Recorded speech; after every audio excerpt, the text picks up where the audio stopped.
Le signal de transition membranaire. Je vais vous expliquer le titre avant d'aller au contenu de ce cours. Le signal de transition membranaire, c'est quoi? Le signal, c'est un message, c'est une molécule informative ou c'est une information de transition membranaire qui va traverser la membrane en se fixant sur des récepteurs, soit membranaires ou cytosoliques.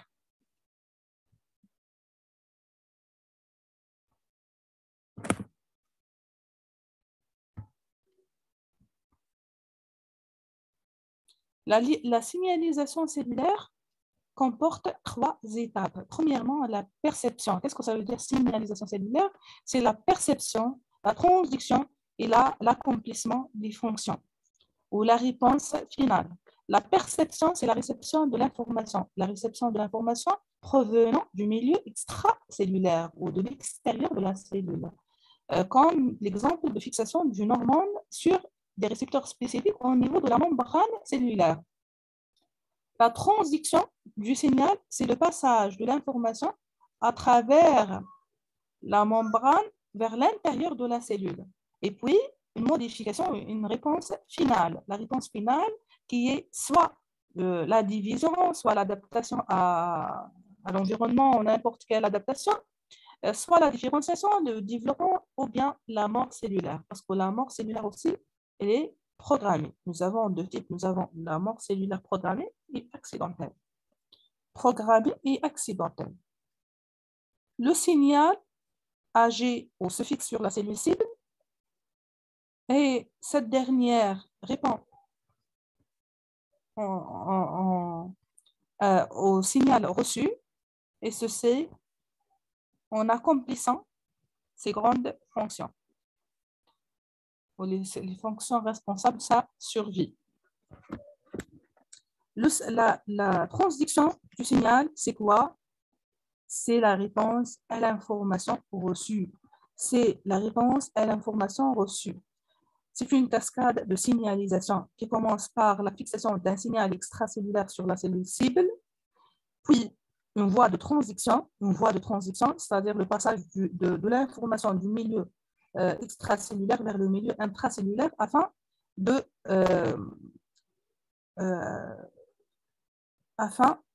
contrôler certaines fonctions. C'est la réponse finale. C'est la réponse finale.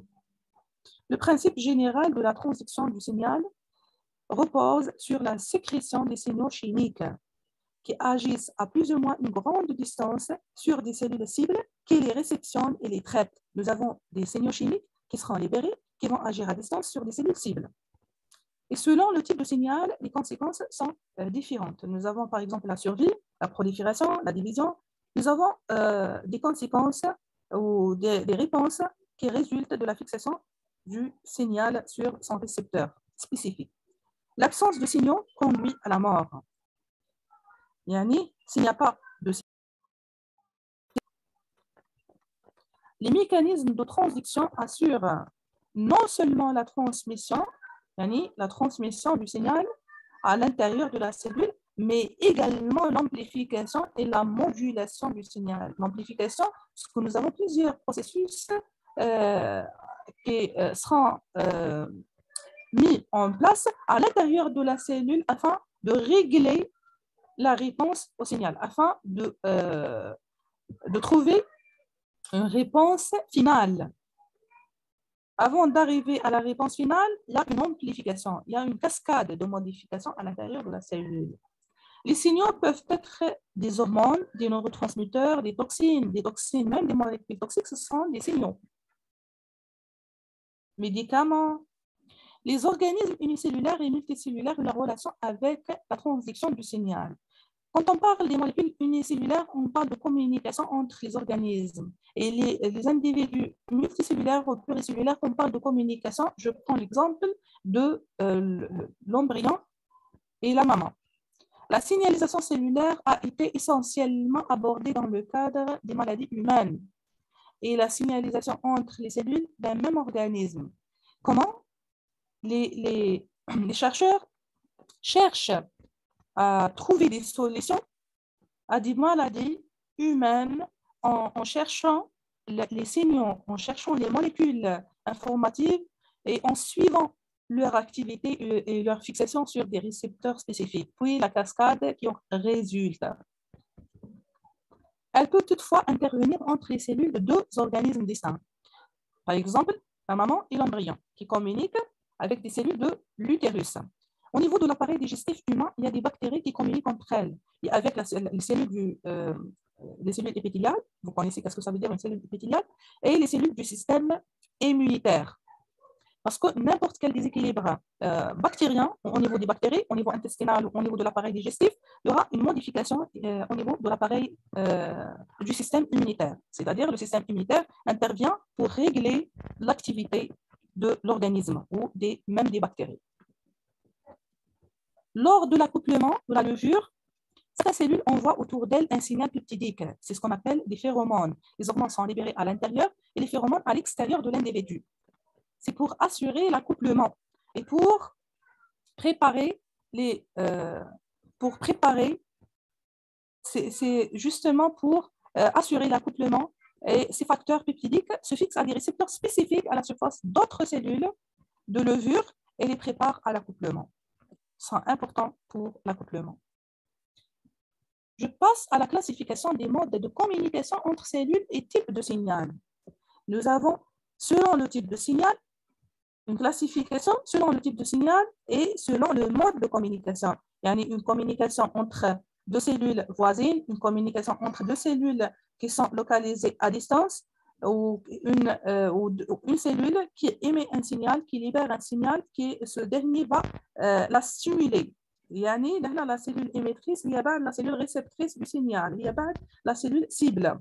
La cellule émet le signal, elle le reçoit après pour s'auto-régler. Nous avons l'exemple des facteurs de croissance et des cytokines. Je vous donne l'exemple des macrophages et l'interleukine 2. Le mode paracrine, le signal libéré par une cellule dans la matrice extracellulaire, il agit seulement sur des cellules voisines. Nous avons les exemples des facteurs de croissance, des médiateurs de l'inflammation. Le mode endocrine concerne les hormones et le délai pour que le signal atteigne, je parle de l'hormone, c'est un signal pour qu'elle atteigne sa cible est lent, de quelques secondes à plusieurs minutes, et il nécessite l'intervention de la circulation sanguine. Ça veut dire lorsque l'hormone est libérée, elle sera transportée par la circulation sanguine vers la cellule cible. Nous avons le quatrième mode de communication, c'est la communication synaptique, dans laquelle je parle de la communication, le signal est libéré par les cellules présynaptiques. Nous avons un élément présynaptique, un élément postsynaptique et la fente synaptique au milieu. Je vais vous montrer sur un schéma. Le délai, ça concerne les synapses chimiques et il n'y a pas de dispersion du signal. Il y a le signal de la fente synaptique, il est très rapide, de quelques millisecondes. Regardez le schéma. Ici, un mode de communication endocrine. La cellule libère des molécules qui vont se fixer sur ces récepteurs.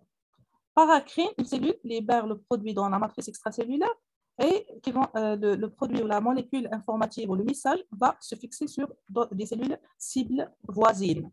Ici, le mode endocrine des cellules sécrétrices, émettrices du signal, c'est la molécule informative qui sera transportée par la circulation sanguine vers la cellule cible. Ça prend du temps.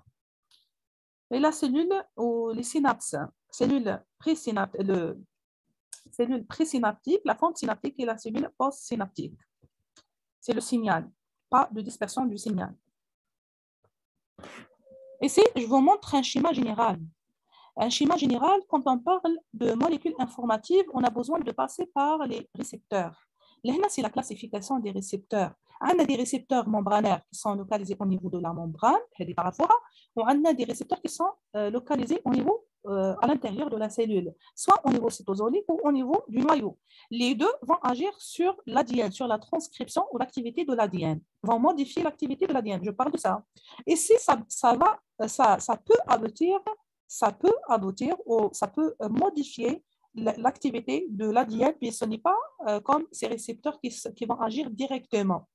Nous avons ce type, des récepteurs membranaires, nous avons métabotropes, ionotropes, ce sont des canaux, ions, pour les ions. Ici, métabotrope, c'est les récepteurs consomment de l'énergie. Regardez bien, nous avons de ce type. On a des récepteurs couplés à une enzyme, c'est une activité enzymatique, un récepteur membranaire à activité enzymatique, un récepteur membranaire couplé à une protéine G. Je m'en la protéine G, G c'est GTP, yani la protéine HED qui est attachée à un récepteur membranaire, consomme de l'énergie sous forme de GTP afin d'assurer la fonction. Le reste, vous allez le voir en jaune. Ici, vous avez quoi?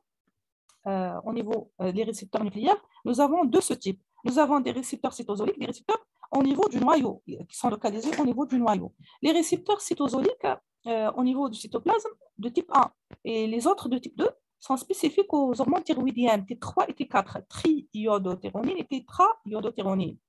Tu as la glande thyroïdienne, la thyroïde. OK? Vous allez voir le reste avec moi. Comme exemple des récepteurs couplés à une enzyme, nous avons les guanylyl cyclase, tyrosine kinase et tyrosine phosphatase. Et ici, nous avons d'autres ce type. Et ici aussi, nous avons d'autres ce type. Nous allons les voir ensemble avec un exemple de chaque type.